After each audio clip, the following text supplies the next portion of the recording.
Of Erie Arts and Culture, it's my pleasure to welcome you to the first annual Arts and Agency Week, a virtual event designed to explore the ways the arts are being leveraged to raise awareness of systemic issues, amplify underrepresented voices, and generate creative solutions to societal challenges.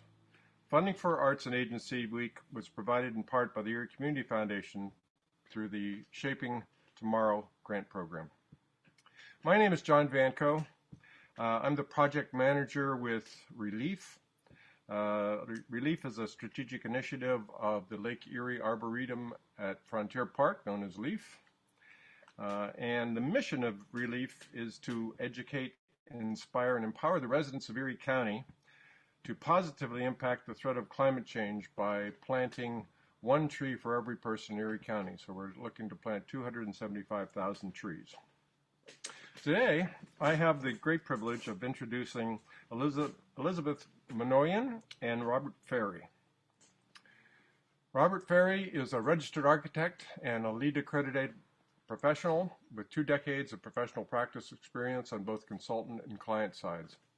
Following a decade of design and project management on sustainable new urbanist developments in the United States, he spent 4 years as a consultant on large commercial projects in the Middle East, where his focus shifted to ways in which buildings can move beyond net zero and contribute to the energy needs of the surrounding city.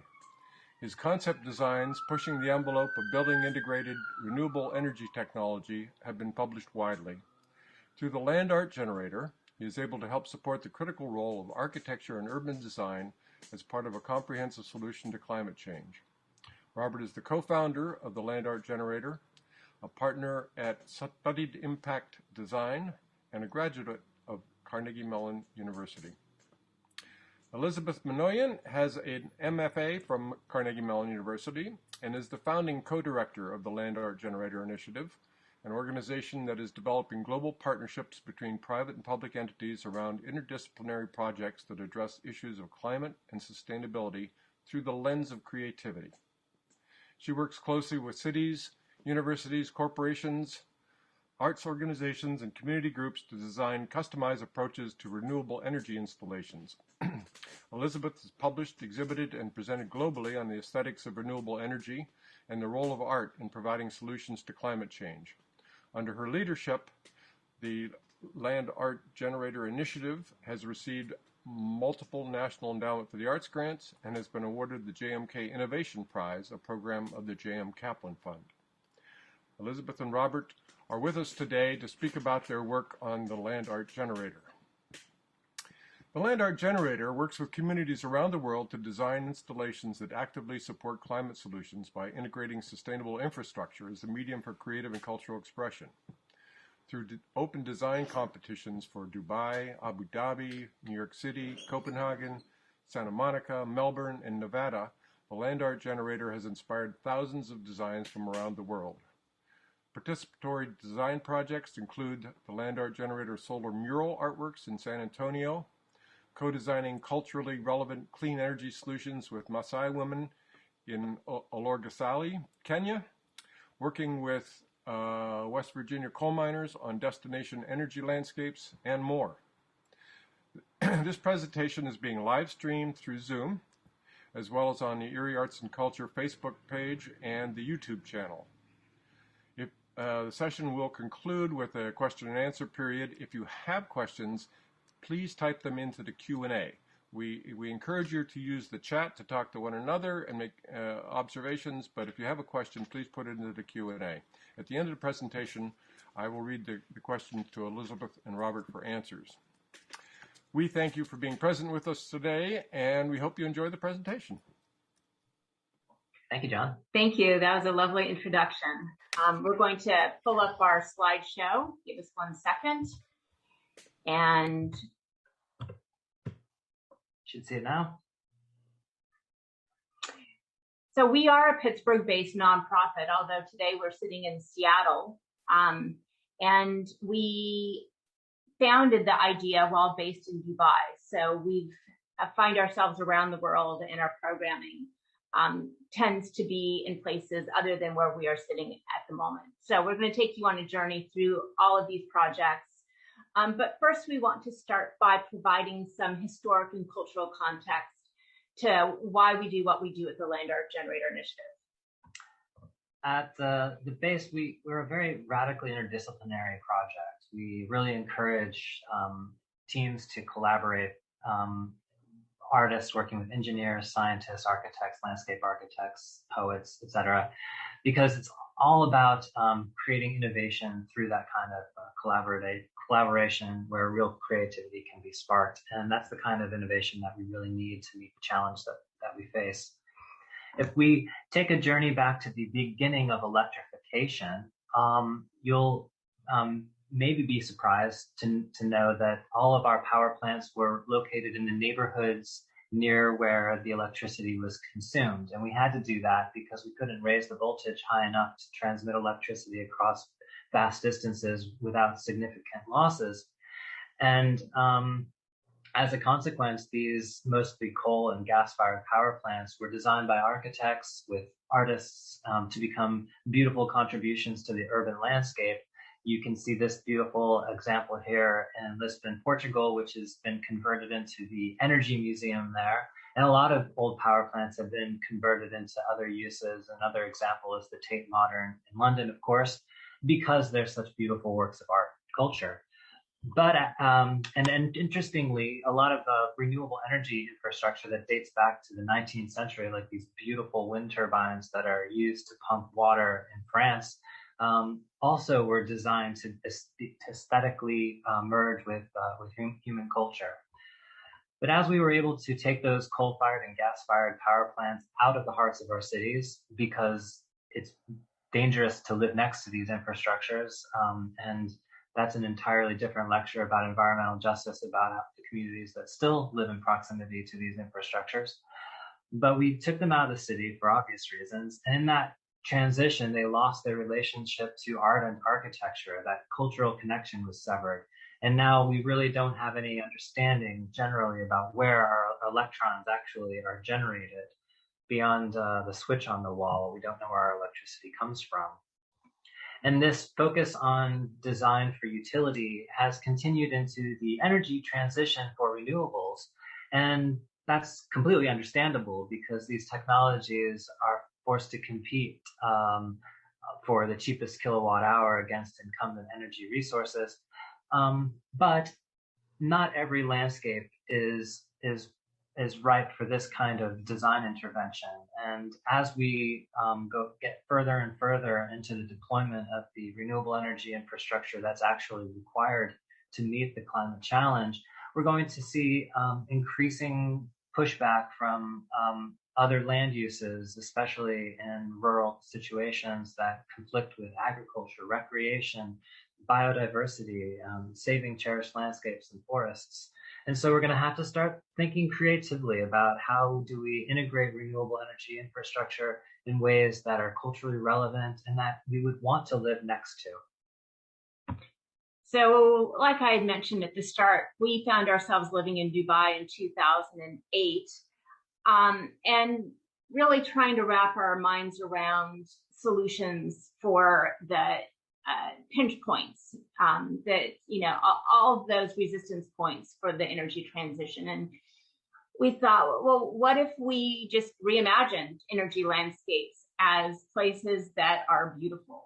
What if, in fact, an energy landscape could also be a large-scale work of art? And then, in addition to the kilowatt hours of electricity, there could be economic development and tourism and STEAM education. Now, this is not a land art generator, but we put it in here as a really great example of the economic benefit of public art. This is all free licensed New York City Waterfalls, which was up for 4 months in New York City and was $15.5 million to install, which everyone on this call probably understands is on the high end of public art.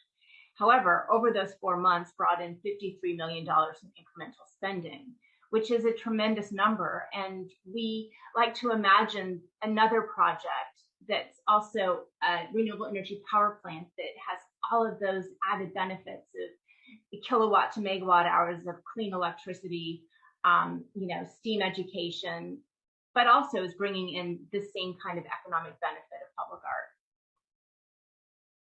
So what we came up with in 2008 was a design challenge, and we've now held 7 international design challenges. We're gearing up for our 8th, and these are complex partnerships with private and public entities, starting in Dubai in 2010.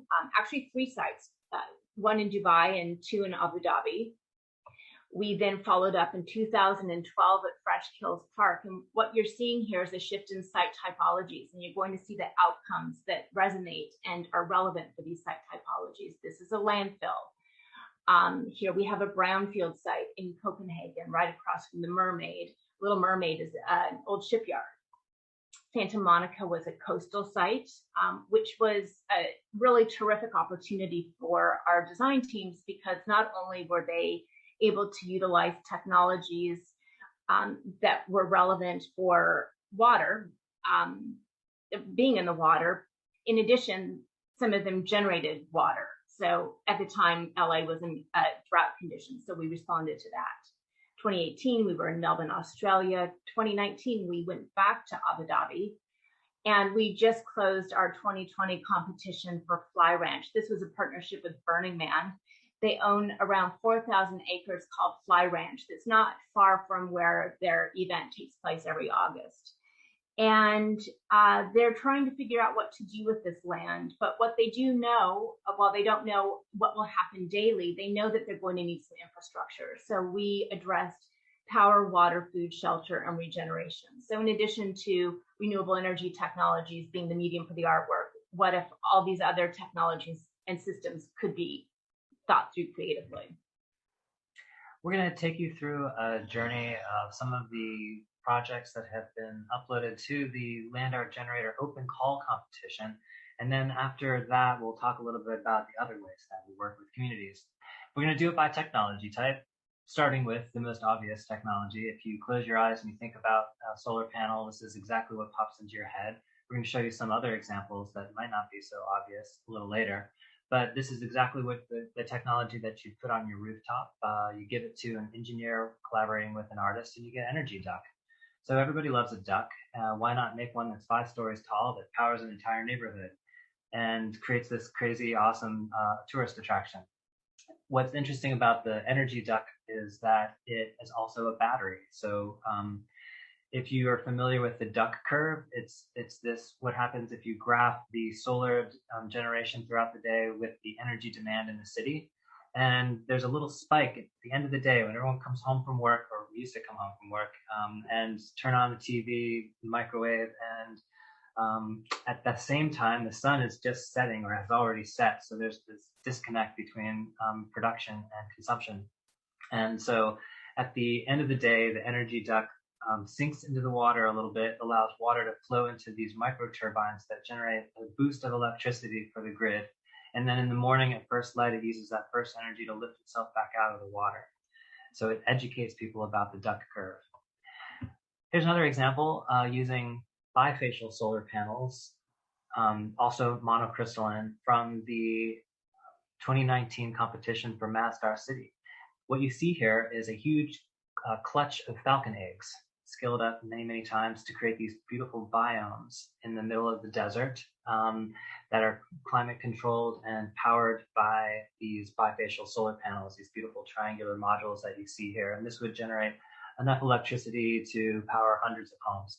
If you look at the annual capacity below the team names and the technologies, if you drop a 0, it'll give you a really rough estimate of how many single family homes in the United States. And then you could multiply that by 2 or 3 if you're talking about Europe, because we're not as efficient. Here you have another interesting example of energy storage technology. Night and Day is the 2nd place winner to Logie 2018 in Melbourne. And throughout the day, it generates electricity using a huge array of modules that you can't see. They're just beyond here. But what you can see is this large holding tank that pulls some water using the electricity up into this holding tank, and then at the end of the day, it releases it in a celebration of energy, again, at the time when the grid requires it most. Moving into some interesting technologies. You may not know, but even today, you can purchase a tinted solar module, a polycrystalline solar module, like you see on the right side there. It can be in any color, even this really huge, blingy gold color. You can also use special technologies for the face glass lamination of a solar module to turn it into a solid color or even a printed graphic image. And we'll show you some examples of those a little bit later. Here you see that beautiful golden hued polycrystalline solar module used in a custom shape to create a new arabesque sphere for the city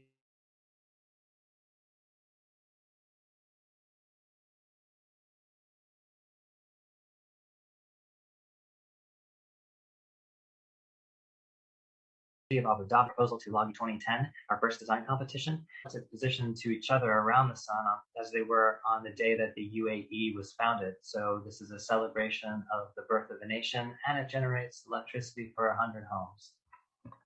This is an example of that face lamination to create these beautiful yellow rectangles of solar modules that flow off of a new hotel in St. Kilda Triangle. This is for Logi 2018 Melbourne. The solar energy flows off the building and creates a park over the boulevard that currently disconnects St. Kilda Triangle from the foreshore, providing a safe place for people to cross the road and experience these two beautiful places while also powering hundreds of homes. All of the cladding on the pipe is custom solar modules, and they generate electricity to desalinate 4.5 billion liters of drinking water for the city every year. Desalination has a downside in that it has a waste brine, which if you place this high saline solution back right into the marine environment adjacent is very damaging to the ecosystem. So Kalili engineers, who are a team of engineers who do wastewater treatment as their work, they propose to create a holding tank in the center of the pipe that will allow for a vast storage of this waste brine to be able to slowly mix it with the water around so that the impact of the waste brine is mitigated somewhat. And then that tank becomes a public amenity. You can go out to the pipe and you can swim in this, float in this as if you're in the Dead Sea, because it may have some benefits to skin or something, not sure, but it'll be fun anyway. And then moving on to even more interesting technologies, you have dye-sensitized solar cells and organic photovoltaics. This is the next generation of solar technology. These are all the colors of the rainbow. They can be flexible and translucent, so they offer artists a really amazing palette to use renewable energy as a medium for creative expression. You can see that on display here with Beyond the Wave. This is an entry to Logi 2014 Copenhagen, and this is a power plant where you could definitely take your family for a picnic. It's just beautiful, and all of those pink ribbons that you see there are the actual organic photovoltaic modules that create this beautifully undulating dynamic artwork, powering hundreds of homes again. Dye-sensitized solar cells used in a very similar way, very versatile to create these beautiful dandelion or tree-like art objects for Masdar City. This is also a photo of a technology that's being tested at Masdar City. It's a beam-down concentrated solar power thermal project. And you may be familiar with solar power towers. There's a couple of examples in the American Southwest, some in Spain, some in other parts of the world. Basically, they are tens of thousands of mirrors over a large surface area that each one tracks the location of the sun in the sky. So they're called heliostats, and they focus that sun's energy up to a receiver that is full of salt, which becomes molten salt, which you pass a heat transfer fluid through that flashes to steam and powers a turbine. Most of our electricity comes from turbines, from heat, and it doesn't matter what that heat source is, whether it's coal or nuclear or the power of the sun. This same exact technology is incorporated into the winner of the Logi 2014 Copenhagen project, the Solar Hourglass by Santiago Muris-Cortez.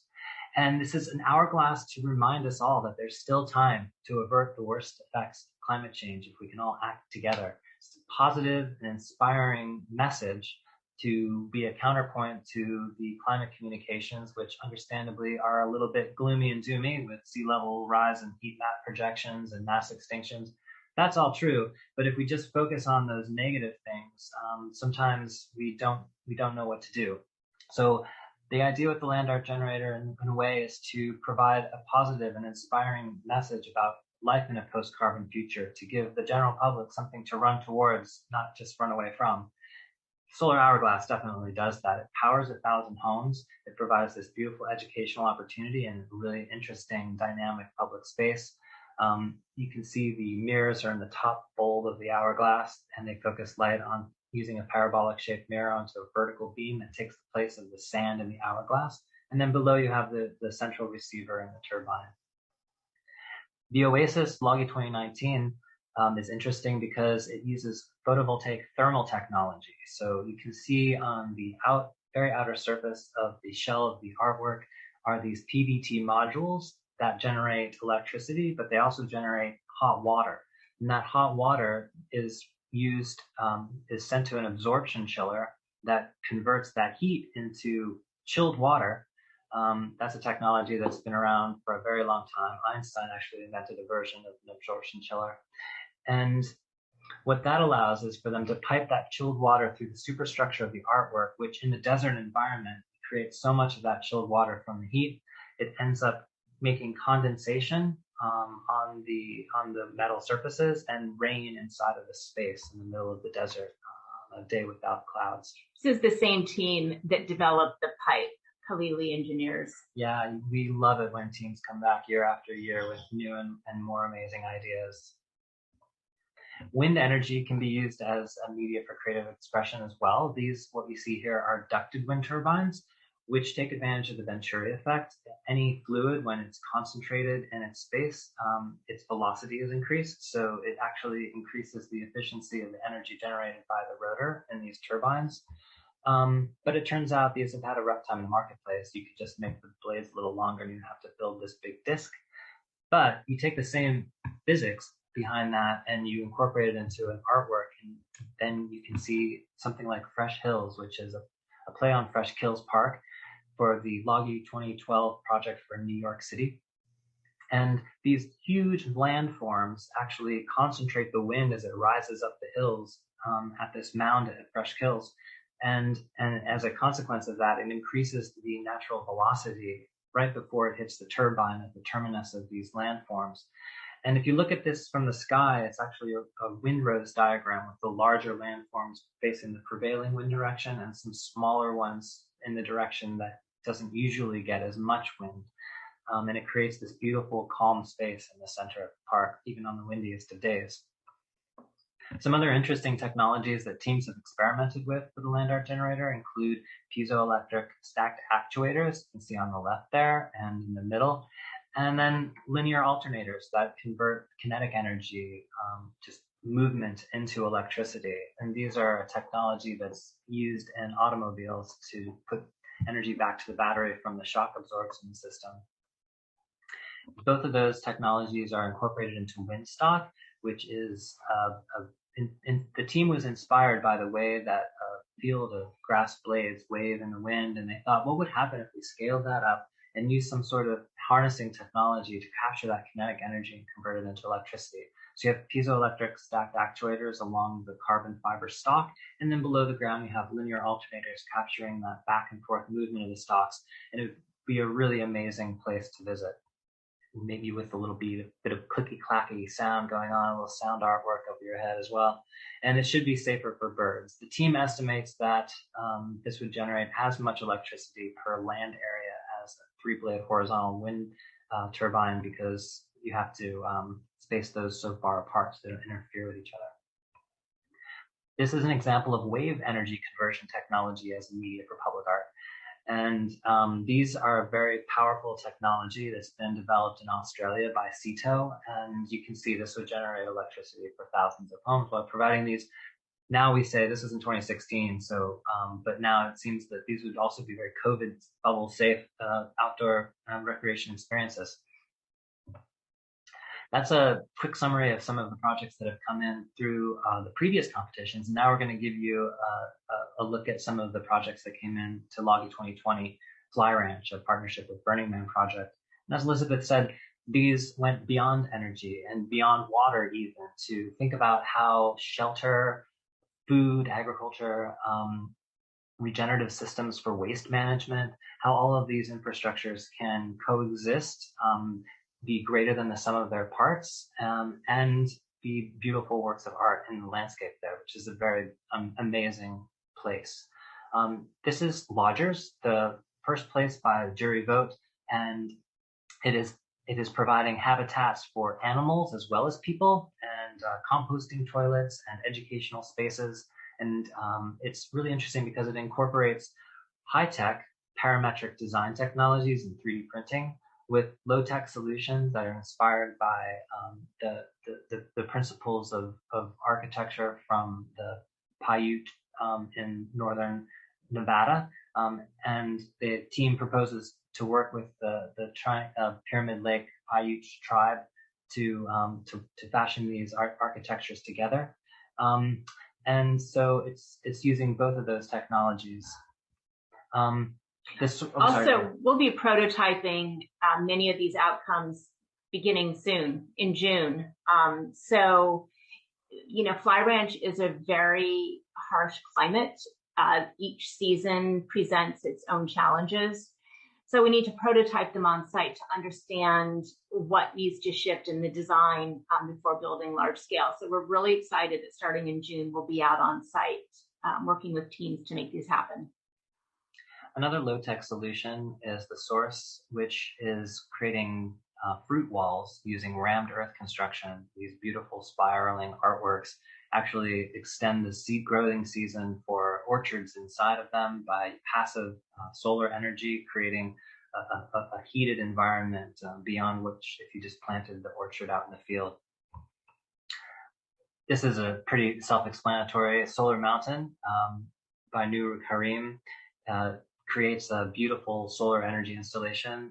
Pretty good scale, would satisfy the energy needs of Fly Ranch and create this amazing gathering space for people. On the northern side, which you can't see, there's a similar form and architecture, but instead of solar panels, there are climbing walls and other sorts of recreational activities.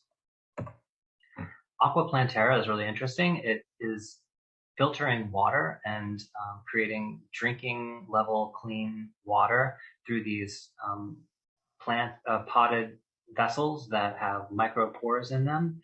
And at the same time is creating these vertical gardens and habitat for local species. The coop is really fun. It is it's a hen house that's shaped like an egg, and it's got a solar panel on top, so it can be climate controlled. And then the idea is also that these would be moved around the site to spread the nitrogen nourishment, soil replenishment that's provided by the hens. And then the hens can go in free range and peck in the soil. So it's a pretty cool solution for engaging the public with this infrastructure. Those are a couple of projects from Logi 2020. You can see the whole portfolio. There were 185 submissions online. And in total, there are probably around 1,500 Logi submissions sitting on our website that are very inspiring. And we hope that you take an opportunity to look through some of those at your convenience. But we work in other ways too, outside of the international open call competitions. We hold invited competitions. We held one in Glasgow, Scotland. We held one in Willimantic, Connecticut. And we also do participatory design projects. And more, we are working towards really trying to figure out how to bring these installations into our urban environments. Yeah, we're calling this the decade of deployment. For us, we've spent the last decade really with imagining, and which is very valuable and important. This type of speculative design is critical because if we can't, if we fail to imagine, then there's no chance to succeed.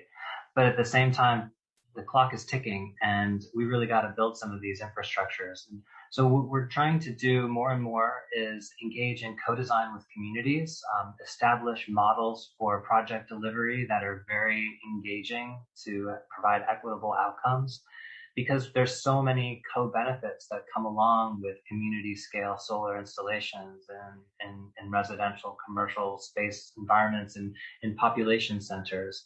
We estimate that if we're going to meet the challenge of climate change, it's going to take per capita about 10 commercial size, that's 72 cell solar modules per person on the planet. And of course, countries that consume more energy will have a higher responsibility. But if you think about the idea that we should definitely plant at least one tree per person, and that initiative, Relief, is amazing.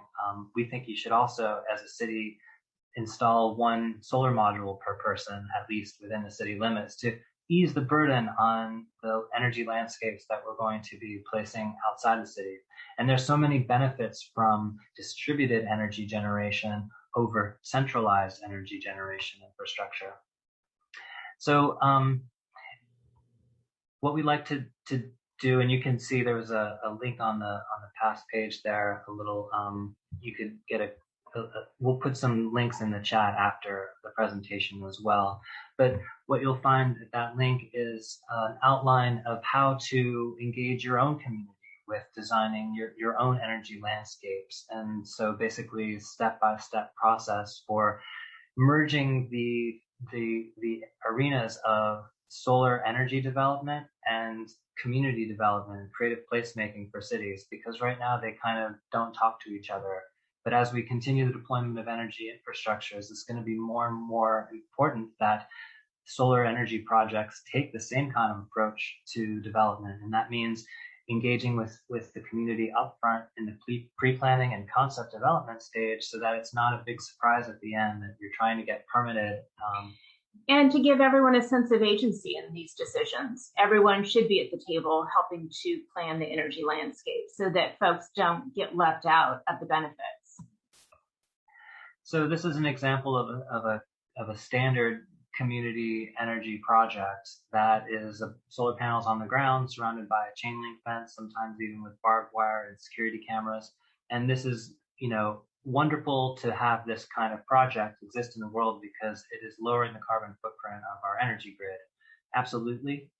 But if every project looks the way that this looks, we're going to reach a point where communities start to react to the implementation of these projects in ways that will be an impediment to their proliferation. So some of the work that we're doing on this community scale includes our solar mural artwork program. These installations that you're looking at here are in San Antonio. We've had the great pleasure of working with a woman named Penelope Boyer, who's based in San Antonio, who sits at the helm of helping to bring these projects to her city. And they are very much focused on engaging local community from day one through all steps of the process. And the project you see on the left with the students was designed by fifth graders and as well as elders in the community. And then they, in fact, helped to install the film that's placed on top of the solar panel. And we're there for the end result. So it was a terrific partnership with many people. The film itself, there's two companies we're working with, one on the East Coast US and one in Europe. You can basically print anything onto it.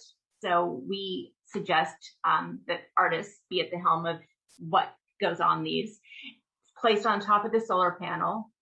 And there's about a 2% efficiency loss. So yes, there's a slight loss, but everyone knows how valuable our mural programs are for cities, for local storytelling and a narrative unfolding. So what if these stories could be shared while at the same time kilowatt hours are being produced? And we also love to integrate this kind of programming with young people. We've held a range of programs over the years. This is one example that was in Pittsburgh in 2015. Over the course of 6 weeks, we held a camp in partnership with the Homewood Renaissance Association and conservation consultants in Pittsburgh. And the kids got lessons in energy science and energy democracy and art outside of the gallery. We took them on field trips. We took them to a coal-fired plant and a nuclear plant, as well as sustainable installations so that they could understand what the energy mix is in Western Pennsylvania.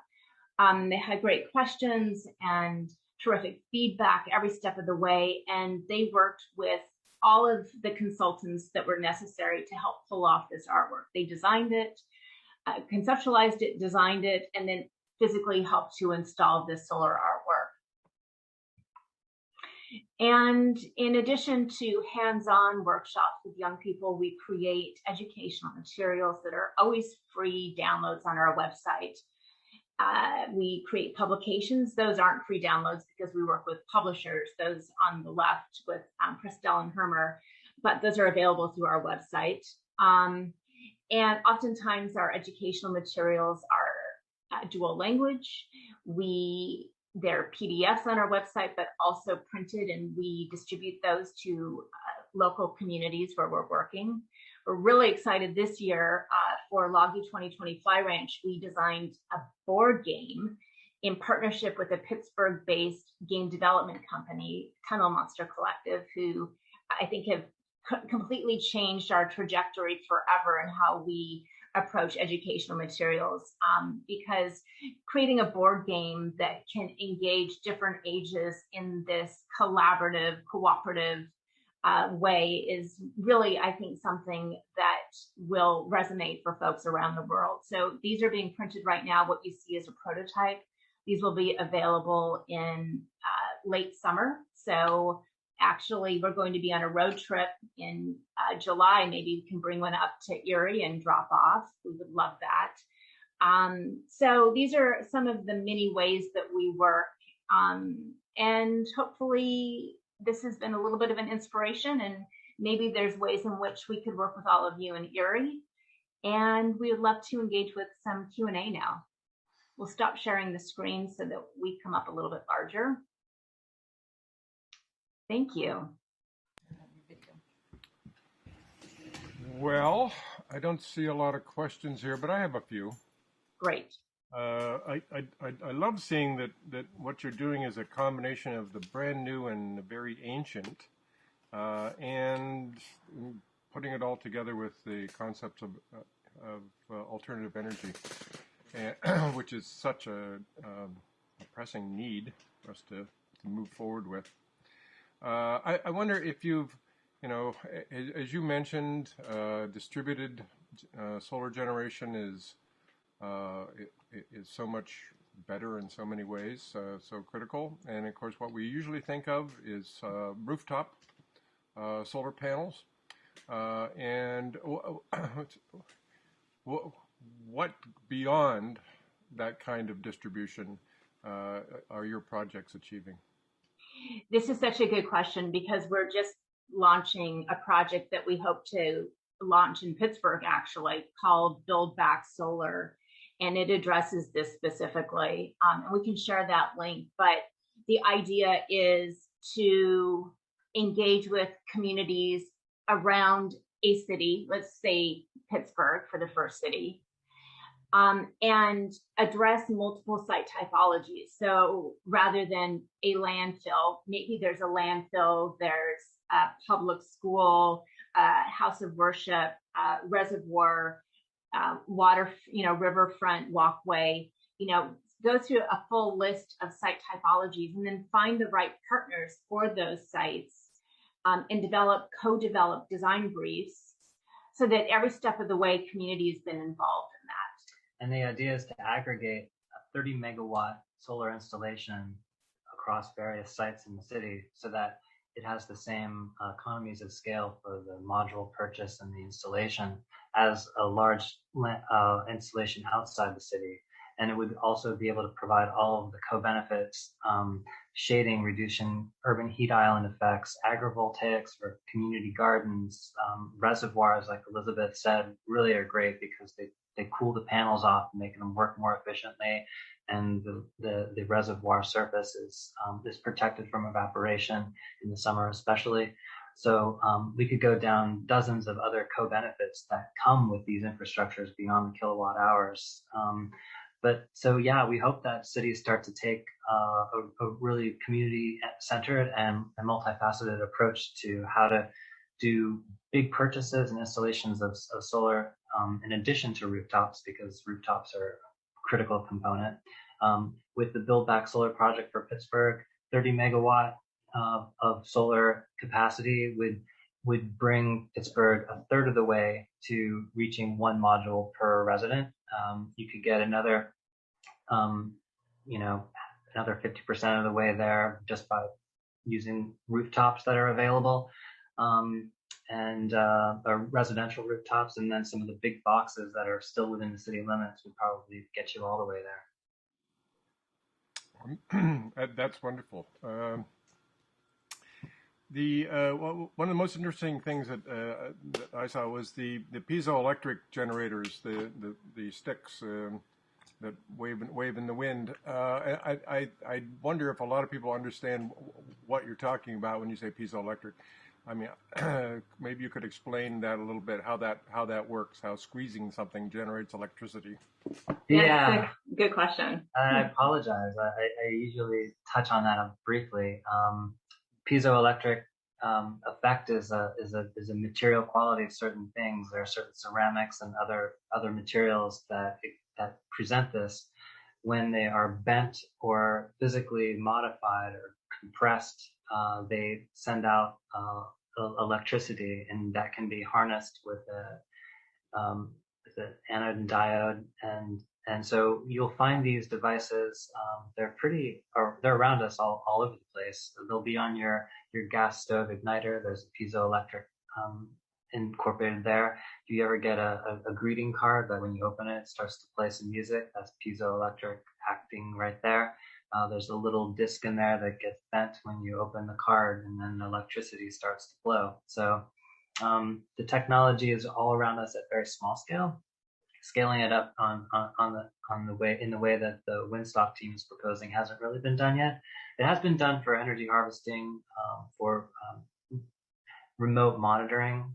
For example, if you want to see the vibrations on a bridge or something to see how it's performing, you can get these little devices that actually generate electricity from the bridge vibrations, and also can provide you with that remote monitoring. So yeah, it's the technology. What's interesting about those stacked actuators is that you'll find them in use in the other direction. So if you put electricity into them, they'll bend, and they provide a really accurate. So they're used for manufacturing, and they provide a really accurate way to position things in space using the right amount of energy to create the right amount of bend in the actuator. John, you found his sweet spot. He loves to talk about technology. Well done. Well, all right. Here's a question that's popped up here. Jude says, I deeply appreciate the energy you put into creating support materials for communities looking to lead these kinds of projects in their own community. I'm curious what kind of engineering expertise you recommend to a team have before taking these projects into the community. Yeah, thanks for the question. We encourage, for the competitions, we encourage interdisciplinary teams to work together. So we love to see an artist working with an engineer. When we're invited to come into a city to work with folks, we help identify the engineers who might work on a project. But if someone was starting a project on their own without us, I would just recommend that you find an architect, find an engineer who's local. And that's the kind of stuff we could guide people through, is that sort of partner development that's necessary to pull off these types of projects. Yeah, really, when it comes down to it, an architect, a landscape architect, are really the consultants that you need, and then they may access sub-consultants if there are any specialized disciplines required. And then you'll be working closely with a local solar installer who will manage all of the electric and interconnection, that part of the installation. A local artist who can conceptualize, community groups. There's a book coming out this year that we're included in, and we'll try to get a copy up to Erie Arts and Culture, and it's going to our part of in the book is just a small essay, but it's a step-by-step on running an art and energy camp. And, you know, we're very open source. So, you know, happy to share the formula. And I see someone followed up on that question about energy experts, and that's true. I think at the early stage, you need to make sure that your idea is going to be compliant and meet all of the regulatory restrictions. I think it's HB 531 is still working its way through the Pennsylvania legislature, and hopefully that will make it much easier for community solar installations and virtual net metering and all the great stuff that's going to really open the door to a wide range of new possibilities. All right, very good. SG says, how do we use your installations, or how could we use your installations to move people toward advocacy for policies such as RGGI, the community solar you just talked about, CPACE, renewable energy standard percentages, etc.? Any thoughts about how your installations have been used elsewhere? Yeah, I mean, globally, we like to see, we get a lot of emails and feedback, and it really just warms our heart when people say that the ideas that have come through the Land Art Generator have inspired them to think differently about energy and energy landscapes. And so that's happening for sure. And we have been written into climate action plans. So the State of Victoria Climate Action Plan, we were invited by the State of Victoria in Melbourne, Australia. And that's, you know, we were directly in their climate action plan. So what else? Well, yeah, I mean, if you want to bring these solar mural community installations to Pennsylvania, just call up your representative and tell them to back HB 531. So yeah, absolutely. We hope that this kind of positive message and vision about a world beyond carbon will inspire collective action and the kind of politics around supporting good legislation. All right, so Chris asked, first of all, says, these are beautiful examples. Just wondering how you consider local climate, specifically what we've got here, in the design process without limiting creativity. Yeah, it's an important question. And for every project, so for an international competition, a really great website to look at is our LOGGY 2020 Fly Ranch website. I think it's just LOGGY2020flyranch.org. We did a unique website last year, which we don't always do, but it was so robust that we thought it would be helpful to design teams. The reason I bring this up is because what you're going to find is a tab for, it used to be supplemental materials, but I think it's resources now. And what we do it takes us about 2 years to organize a design competition at this scale. And during that time, we're compiling a lot of content that's relevant for the design site for teams.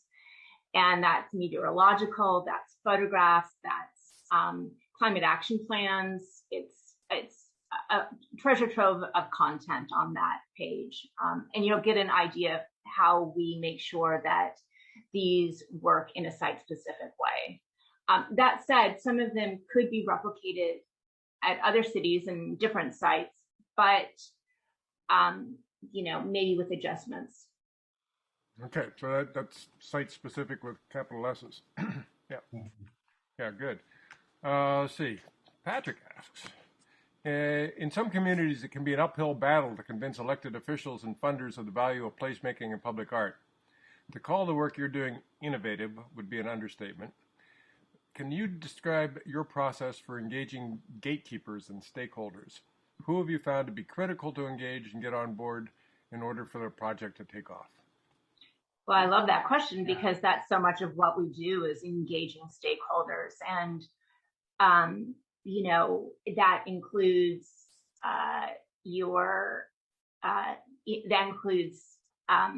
funders. You know, you got to bring philanthropists to the table. That includes universities, that includes architecture firms, city council. You know, it's really, when we start a process, yes, we're most often invited in, but at that point of invitation, we then start putting together a master list of who the critical partners are. Because what you don't want is for someone to feel left out. That's when you're going to have failure, is if someone wasn't invited early on in the conversation. And we tend to err on the side of bring more people into an early conversation because we want everyone to feel included in the process. And, that it's sort of, you start with the local site and who's right there, but then you have to go out to the city and often regional as well. And are you aware of exploration that has been done around funding models such as percent for art programs to fund this kind of work in cities around the world? Love that question. Yeah, we think we love percent for art programs, and we think that they should be expanded to energy development projects. So 1% for the arts for energy. Because even the large-scale exurban installations, solar and wind farms, could really benefit from early-stage engagement with communities, taking some 1 or 2% of the construction cost of that massive project and giving it back to the community in the form of engaging with creatives and the production of, ideally using the same technology that's incorporated in the large-scale installation, scaled down and used as a media for creative expression to get people excited about the opportunities. And that would really go a long way. I mean, we've got trillions of dollars of investment. This is an investment in America's infrastructure like nothing since the WPA era.